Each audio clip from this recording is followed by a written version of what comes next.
Hello students, एक बार फिर से स्वागत है आपका आपके अपने यूट्यूब चैनल है स्टडी ज्ञान पे। तो जैसा कि जिस वीडियो का सभी स्टूडेंट्स को इंतजार था वो आज हम आपके लिए यहाँ पे लेकर आए। आपके यहाँ पे जो आपके बीएससी फर्स्ट ईयर फिजिक्स में आपकी जो बुक चलती है मैकेनिक्स यानी यांत्रिकी, उसके वेरी शॉर्ट टाइप क्वेश्चंस हम आपके लिए लेकर आए। साथ में आंसर भी हम यहाँ पर आपको बताने वाले, यानी उत्तर सहित महत्वपूर्ण प्रश्न, अति लघुरात्मक प्रश्न, यहाँ पर आपके जो वेरी शॉर्ट टाइप के आपके क्वेश्चन होते हैं वो हम यहाँ पर आपको बताने वाले विद आंसर। ठीक है, जैसा कि मैंने इससे पहले वाली वीडियो में यहाँ पर आपको मैकेनिक्स बुक की जितने भी लॉन्ग टाइप के क्वेश्चंस बनते हैं, जैसे कि जो सेक्शन बी और सेक्शन सी में पूछे जाते हैं 5 नंबर और 10 नंबर में, उसके मोस्ट इंपोर्टेंस क्वेश्चन आपको बताए थे। और मैंने आपको पिछली वीडियो में कहा था कि हम आपके लिए यहाँ पर सेक्शन ए है, जो आपका लगभग हर यूनिवर्सिटी में मार्किंग अलग अलग होती है ऐसे तो, पर किसी यूनिवर्सिटी में वो एक नंबर के क्वेश्चन आपके 10 आते हैं, किसी किसी यूनिवर्सिटी में यहाँ पर आपके आधे नंबर में क्वेश्चन आ जाता है, किसी में 2 नंबर के क्वेश्चन आ जाते हैं। तो आज हम आपके वैसे टाइप के क्वेश्चन आपके लिए लेकर आए जो कि काफी इंपॉर्टेंट आपकी यूनिवर्सिटी के लिए यहाँ पर होने वाले। तो आप इस पूरी वीडियो को पूरा एंड तक जरूर देखिएगा। ये वीडियो आपको 2 पार्ट में यहाँ पर आपको देखने को मिलेगा, क्योंकि काफी ज्यादा क्वेश्चन है, क्योंकि हम यहाँ पर आपको आंसर भी बता रहे, इसलिए हम यहाँ पर इसे 2 पार्ट में यहाँ पर हम बनाने वाले इस वीडियो को। आज की जो आपको वीडियो में लगभग 20 से 25 क्वेश्चन यहाँ पर हम आपको बताएंगे विद आंसर। तो आप इस वीडियो को पूरा पेशेंस में आके एंड तक जरूर देखिएगा। साथ में इसकी पीडीएफ आपको कहां पर प्रोवाइड होने वाली है वो भी हम इस वीडियो में यहाँ पर बताने वाले। तो आप पेशेंस में आके इस वीडियो को पूरा एंड तक जरूर देखिएगा। अगर आपने इससे पहले यहाँ पर आपकी जो और बुक आपकी होती है, जैसे कि यहाँ पर आपकी ईएम वाली बुक यानी इलेक्ट्रोमैग्नेटिज्म, उसके भी हमने मोस्ट इंपोर्टेंस क्वेश्चन बना रखे। साथ में आपकी जो ऑप्टिक्स बुक होती है यानी प्रकाशी, उसके भी ऊपर भी हमने मोस्ट इंपोर्टेंस क्वेश्चन बना रखे। उसके प्लेलिस्ट का लिंक आपको डिस्क्रिप्शन में मिल जाएगा। साथ में हमने यहाँ पर आपकी जो केमिस्ट्री के जो आपके तीनों पेपर होते हैं, इनऑर्गेनिक, ऑर्गेनिक और फिजिकल, उसके भी हमने मोस्ट इंपोर्टेंस क्वेश्चन बना रखे। उसके प्लेलिस्ट का लिंक भी आपको डिस्क्रिप्शन में मिल जाएगा। साथ में इस चैनल पे यहाँ पर आपको काफ़ी बीएससी फर्स्ट ईयर की जो मैथ्स की क्लासेस है, आपको काफ़ी सारी जो क्लासेस है वो इस चैनल पे मिल जाएगी। सभी प्लेलिस्ट का लिंक भी आपको डिस्क्रिप्शन में यहाँ पर मिल जाएगा। तो आइए बिना देरी के इस वीडियो पे यहाँ पर आगे बढ़ते हैं।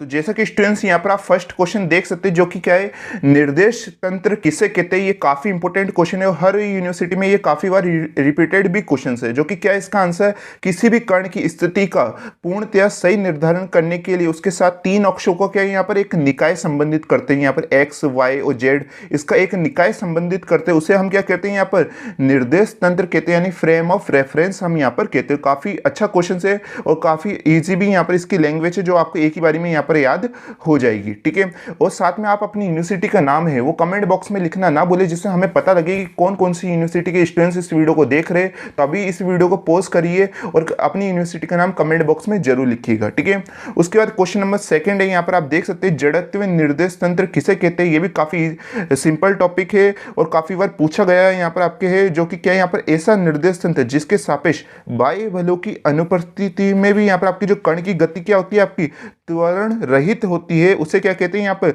जड़त्व निर्देश तंत्र हम यहाँ पर कहते हैं। और काफी बार पूछा गया क्वेश्चन से, तो आप इसको भी अच्छी तरह से यहाँ पर तैयार कर लीजिएगा। उसके बाद यहाँ पर आपके क्वेश्चन नंबर 3 है, गैलीलियन रूपांतरण किसे कहते हैं। तो इसका आंसर हो जाता है कि ऐसे समीकरण जिनकी सहायता से एक निर्देश तंत्र के सापेक्ष कण के निर्देशांक ज्ञात होने की स्थिति में उसी कण के दूसरे निर्देश तंत्र के सापेक्ष निर्देशांक ज्ञात किए जा सकते हैं, उसे क्या कहते हैं, हम गैलीलियन रूपांतरण कहते हैं। और इसका जो डेरिवेशन होता है वो भी काफी ज्यादा इंपॉर्टेंट रहता है। जब मैंने आपके लिए यहाँ पर मोस्ट इंपोर्टेंट क्वेश्चन बताए थे, जो लॉन्ग टाइप के आपके मेजर टाइप के क्वेश्चन होते हैं, उसमें भी मैंने आपको ये टॉपिक बताया था गैलीलियन रूपांतरण वाला। इसका जो डेरिवेशन है वो काफी इंपॉर्टेंट रहता है, आपके जो मेजर वाले क्वेश्चंस यहाँ पर आपके आते हैं। उसके बाद यहाँ पर क्वेश्चन नंबर 4 है, यहाँ पर आपके अजड़त्व निर्देश तंत्र किसे कहते हैं, जो कि काफी सिंपल है। अभी इससे पहले हमने यहाँ पर क्वेश्चन नंबर 2 में पढ़ा था कि जड़त्व निर्देश तंत्र किसे कहते हैं, और यहाँ पर क्या है, अजड़त्व निर्देश तंत्र। ठीक है, तो इसकी आंसर बिल्कुल ही सिंपल है आपके, कि ऐसा निर्देश तंत्र जिसके सापेक्ष बाह्य बलों की अनुपस्थिति में भी कण की गति क्या होती है, त्वरित होती है। वहां पर क्या था, त्वरित रहित होती है, और यहाँ पर क्या आपकी त्वरित होती है, उसे क्या कहते हैं, हम अजड़त्व निर्देश तंत्र हम यहाँ पर कहते हैं। तो दोनों ही डेफिनेशन काफी सिंपल यहाँ पर आपके लिए हो जाती है। उसके बाद यहाँ पर क्वेश्चन नंबर 5 है, गैलीलियन निश्चर राशि किसे कहते हैं। तो इसका आंसर भी बिल्कुल सिंपल है, ऐसी राशि जिसका मान गैलीलियन रूपांतरण के अंतर्गत क्या होता है, आपका अपरिवर्तित होता है, यानी चेंज नहीं होता है, उसे हम क्या कहते हैं, गैलीलियन निश्चर राशि हम यहाँ पर कहते हैं। और ये गुण आपका क्या होता है, गैलीलियन निश्चरता यहाँ पर आपका कहलाता है। उसके बाद यहाँ पर क्वेश्चन नंबर 6 है आभासी बल, जिसे हम यहाँ पर छद्म बल भी कहते हैं, इस नाम से भी पूछ लिया जाता है। किसे कहते हैं? तो ऐसे बल जो वास्तव में किसी वस्तु पर नहीं लगते, लेकिन निर्देश तंत्र की त्वरित गति के कारण वस्तु पर लगते हुए क्या होते हैं, यहाँ पर आपको प्रतीत होते हैं, जबकि वास्तव में वो नहीं लगते लेकिन प्रतीत होते हैं। उसे हम क्या कहते हैं? आभासी बल कहते हैं। इसके नाम से हमें पता लग रहा है कि वो क्या होता है, यहाँ पर आपके आभासी बल होते हैं, यानी छद्म बल आपके कहलाते हैं। उसके बाद आपके क्वेश्चन नंबर 7 है, जो कि काफी बार रिपीटेड क्वेश्चन है यूनिवर्सिटी एग्जाम में, कि कोरोलियस बल किसे कहते हैं। तो यहाँ पर देखना कि ऐसा आभासी बल जो गुणी निर्देश तंत्र में गतिमान कण पर लगता हुआ प्रतीत होता है, उसे हम क्या कहते हैं? कोरोलियस बल कहलाता है। उसे एफसी से भी प्रदर्शित करते हैं। इसका जो डेरिवेशन है, इसका डेरिवेशन भी काफी यहाँ पर इंपॉर्टेंट रहता है। आपके जो वेरी लॉन्ग टाइप के आपके क्वेश्चंस पूछे जाते हैं, उसमें इसका डेरिवेशन भी काफी इंपॉर्टेंट यहाँ पर आपके होता है। उसके बाद यहाँ पर क्वेश्चन नंबर 8 आता है कि फोको लोलक किसे कहते हैं। तो इसकी भी काफ़ी इजी यहाँ पर आपकी परिभाषा हो जाती है कि ऐसा सरल लोलक जिसमें 28 किलो द्रव्यमान के पिंड को 70 मीटर लंबे तार की सहायता से एक दृढ़ आधार से ऊर्ध्वाधर लटकाया जाता है, उसे हम क्या कहते हैं? फोको लोलक यहाँ पर आपके कहते हैं। और इसका भी हम यहाँ पर बताना चाहते हैं कि इसका भी जो डेरिवेशन रहता है वो आपके वेरी लॉन्ग टाइप के क्वेश्चन में काफ़ी इंपॉर्टेंट यहाँ पर आपके रहता है। उसके बाद क्वेश्चन नंबर 9 है हमारे यहाँ पर द्रव्यमान केंद्र यानी सेंटर ऑफ मास यहाँ पर को परिभाषित कीजिए। तो इसकी बिल्कुल ही आसान परिभाषा डेफिनेशन आपकी ऐसा बिंदु जिस पर पिंड का संपूर्ण द्रव्यमान केंद्रित माना जा सकता है, वो क्या कहलाता है? आपका द्रव्यमान केंद्र यहाँ पर कहलाता है। उसका यहाँ पर नेक्स्ट क्वेश्चन है, क्वेश्चन नंबर 10 है द्रव्यमान केंद्र निर्देश तंत्र किसे कहते हैं, यानी सीएम यानी centre of mass frame of reference किसे कहते हैं। तो ऐसा निर्देश तंत्र जिसका मूल बिंदु निकाय के यहाँ पर आपके द्रव्यमान पर स्थित होता है, उसे हम क्या कहते हैं? द्रव्यमान केंद्र निर्देश तंत्र हम यहाँ पर कहते हैं। जब मैंने आपके लॉन्ग टाइप के यानी जो मेजर टाइप के क्वेश्चंस करवाए थे, उसमें मोस्ट इंपोर्टेंट क्वेश्चन आपको बताए थे, उसमें मैंने आपको इस क्वेश्चन को बताया था, क्योंकि जो इसका डेरिवेशन है द्रव्यमान केंद्र निर्देश तंत्र का, वो काफी ज्यादा इंपॉर्टेंट रहता है और काफी बार पेपर में पूछा भी गया है। उसके बाद यहाँ पर क्वेश्चन नंबर 11 है, यहाँ पर आपकी प्रयोगशाला निर्देश तंत्र यानी लेबोरेटरी फ्रेम ऑफ रेफरेंस किसे कहते हैं। तो इसका बिल्कुल इजी डेफिनेशन है, ऐसा निर्देश तंत्र जिसके सापेक्ष किसी घटना का अध्ययन किया जाता है, उसे हम क्या कहते हैं? प्रयोगशाला निर्देश तंत्र हम यहाँ पर कहते हैं। उसके बाद क्वेश्चन नंबर 12 है कि प्रत्यास्थ एवं यहाँ पर अप्रत्यास्थ टक्कर क्या होती है। ये भी काफी बार इसकी डेफिनेशन एग्जाम में पूछ ली जाती है। तो बिल्कुल आसान डेफिनेशन है कि ऐसी टक्कर जिसमें संवेग और गति जो है दोनों ही अगर संरक्षित रहती है, तो उसे क्या कहते हैं? प्रत्यास्थ टक्कर कहते हैं। और अगर ऐसी टक्कर जिसमें संवेग तो संरक्षित रहता है लेकिन जो गति ऊर्जा है वो नहीं रहती है, उसे हम क्या कहते हैं? अप्रत्यास्थ टक्कर ही वो आपकी कहलाती है। उसके बाद यहाँ पर क्वेश्चन नंबर 13 है, जो कि काफी बार इसकी डेफिनेशन यूनिवर्सिटी एग्जाम में पूछ ली जाती है, काफी इंपॉर्टेंट भी है, इसे आप बिल्कुल ध्यान से समझिएगा। कि केंद्रीय बल यानी यहाँ पर आप देख सकते हैं केंद्रीय बल को उदाहरण सहित समझाइए। तो ऐसा बल जिसका परिमाण एक नियत बिंदु से दूरी पर निर्भर करता है और क्रिया रेखा एक नियत बिंदु से होकर गुजरती है, उसे हम क्या कहते हैं? केंद्रीय बल हम यहाँ पर कहते हैं। और जो केंद्रीय बल है, इनके लगभग यहाँ पर 4 आपके उदाहरण होते हैं यानी एग्जाम्पल होते हैं। कौन कौन से? पहला होता है यहाँ पर आपके गुरुत्वाकर्षण बल यानी ग्रेविटी फोर्स। उसके बाद आता है आपका चुंबकीय बल यानी मैग्नेटिक फोर्स। उसके बाद आता है आपका प्रत्यानयन बल। फिर आता है आपका विद्युत यहाँ पर बल। ये काफी ज्यादा इंपॉर्टेंट है और ये काफी बार आपकी यूनिवर्सिटी में पूछा भी गया है। अगर आप भी अपनी यूनिवर्सिटी के प्रीवियस पेपर में देखेंगे तो इनमें से कई सारे क्वेश्चन है वो आपको अपनी यूनिवर्सिटी के प्रीवियस पेपर में आपको देखने को मिलेंगे। जो आपके सेक्शन ए पूछा जाता है, जिसमें आपके हाफ मार्क्स, 1 मार्क्स और 2 मार्क्स के क्वेश्चन पूछे जाते हैं, ये डेफिनेशन आपको पक्का आपके प्रीवियस पेपर में आपको कई बार देखने को मिलेंगे और इसके बार बार रिपीट होने के भी काफी चांस बने रहते हैं। तो हम आपको जितने भी यहाँ पर डेफिनेशंस बता रहे हैं, फॉर्मूले बता रहे हैं, आप इन्हें अच्छी तरह से तैयार कर लीजिएगा। इससे आपका जो यहाँ पर आपका सेक्शन ए है, यहाँ पर जिसमें आपके वेरी शॉर्ट टाइप के क्वेश्चंस आते हैं, वो आपका अच्छी तरह से यहाँ पर कंप्लीट हो जाएगा। ठीक है।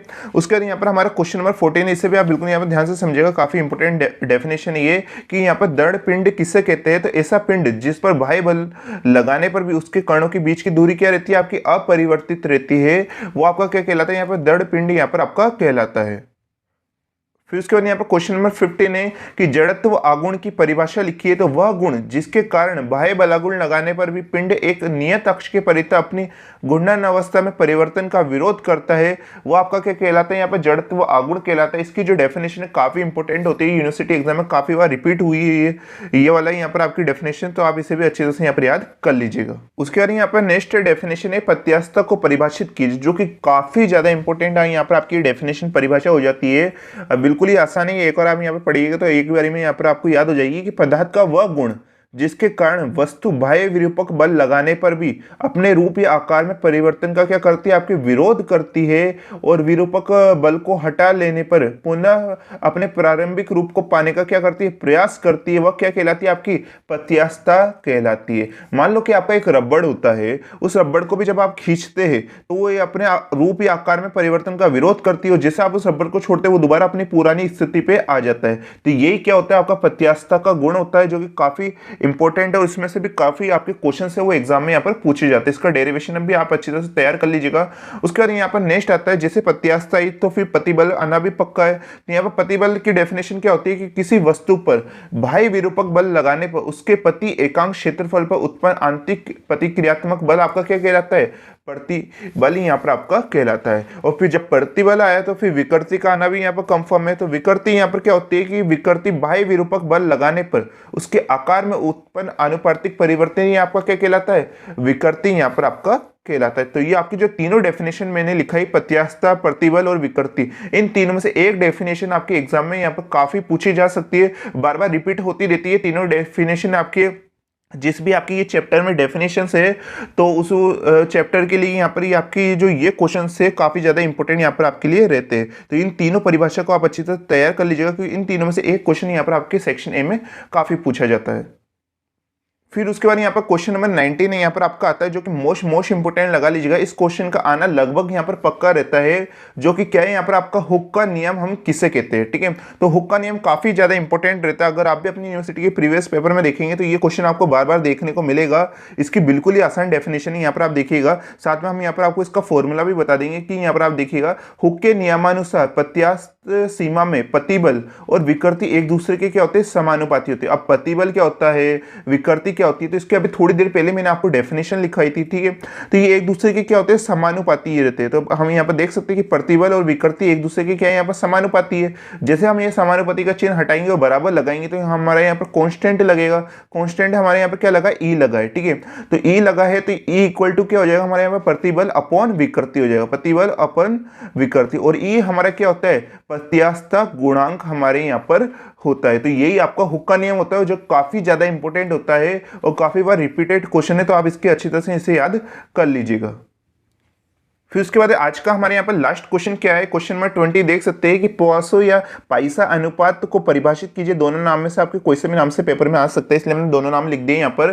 तो यहाँ पर आप देख सकते हैं कि प्रत्यास्थ सीमा में अनुप्रस्थ विकृति और अनुदैर्ध्य विकृति एक दूसरे के क्या होते हैं, यहाँ पर आपके समानुपाती होते हैं। यहाँ पर आप देख सकते हैं अनुप्रस्थ विकृति समानुपाती होता है, यहाँ पर आपके अनुदैर्ध्य विकृति के अगर हमें ये समानुपाती का चिन्ह हटाएंगे तो कॉन्स्टेंट आएगा, और कॉन्स्टेंट हमारे यहाँ पर क्या होता है, सिग्मा होता है। तो सिग्मा इक्वल टू अनुप्रस्थ विकृति अपॉन अनुदैर्ध्य विकृति। और जो हमारे यहाँ पर सिग्मा आया है ये किसको हमारे यहाँ पर प्रेजेंट करता है, तो ये हमारा यहाँ पर पाइसा अनुपात होता है, यहाँ पर आप देख सकते हैं। और यही आपकी इसकी डेफिनेशन होती है। और ये भी काफी, जिस प्रकार हुक का नियम इंपोर्टेंट रहता है उस प्रकार से यहाँ पर आपका पाइसा अनुपात की डेफिनेशन भी काफी ज्यादा आपके यूनिवर्सिटी एग्जाम में इंपोर्टेंट होती है। तो आज हमने लगभग यहाँ पर आपको 20 आपके जो वेरी शॉर्ट टाइप के क्वेश्चन हमने आपको कराए, जो कि काफी यहाँ पर एग्जाम में सेक्शन ए में पूछे जाते हैं, जिसमें आपके वेरी शॉर्ट टाइप के क्वेश्चन आते हैं। अब इसका एक और वीडियो यहाँ पर आने वाला है, जो इसका नेक्स्ट पार्ट रहेगा, उसमें हम लगभग आपको 25 या 30 आपको और यहाँ पर आपकी डेफिनेशंस कराने वाले हैं। तो जो नेक्स्ट वीडियो वो भी आपके लिए यहाँ पर इंपॉर्टेंट रहने वाला है, उसका लिंक आपको डिस्क्रिप्शन में मिल जाएगा। और ऐसे भी हमने यहाँ पर आपकी जो बीएससी फर्स्ट ईयर मैथ्स की जो फिजिक्स सब्जेक्ट की सेपरेट प्लेलिस्ट बना रखी है, उसमें आपको सभी बुकों के और जितने भी प्रकार के हमने यहाँ पर आपके वीडियो बनाए वो सभी आपको उसी प्लेलिस्ट में मिल जाएंगे। तो उसका लिंक आपको डिस्क्रिप्शन में मिल जाएगा। साथ में हमने केमिस्ट्री के भी सभी जितने भी आपके इनऑर्गेनिक, ऑर्गेनिक और फिजिकल, इन तीनों के भी हमने यहाँ पर इंपॉर्टेंट क्वेश्चन बता रखे, वो भी आपको उसकी भी सेपरेट प्लेलिस्ट आपको डिस्क्रिप्शन में मिल जाएगी। साथ में हमने बीएससी फर्स्ट ईयर मैथ्स से रिलेटेड आपको काफ़ी हमारे चैनल पर आपको क्लासेस प्रोवाइड हो जाएगी, चाहे वो डिफरेंशियल कैलकुलस की क्लासेस हो, यानी अवकलन गणित की, चाहे समाकलन गणित की हो, चाहे 2D ज्योमेट्री के भी आपको कुछ यहाँ पर टॉपिक्स मिल जाएंगे, 3D ज्योमेट्री के भी आपको कुछ टॉपिक्स मिल जाएंगे, एब्स्ट्रैक्ट अलजेब्रा की भी कई क्लासेस आपको देखने को मिल जाएगी। और अभी हम जल्दी आपके लिए और भी यहाँ पर क्लासेस लाने वाले कुछ ही दिनों में। ठीक है, तो आपके लिए ये चैनल काफ़ी यूजफुल होने वाला है, तो आप इस चैनल को सब्सक्राइब जरूर कर लीजिएगा।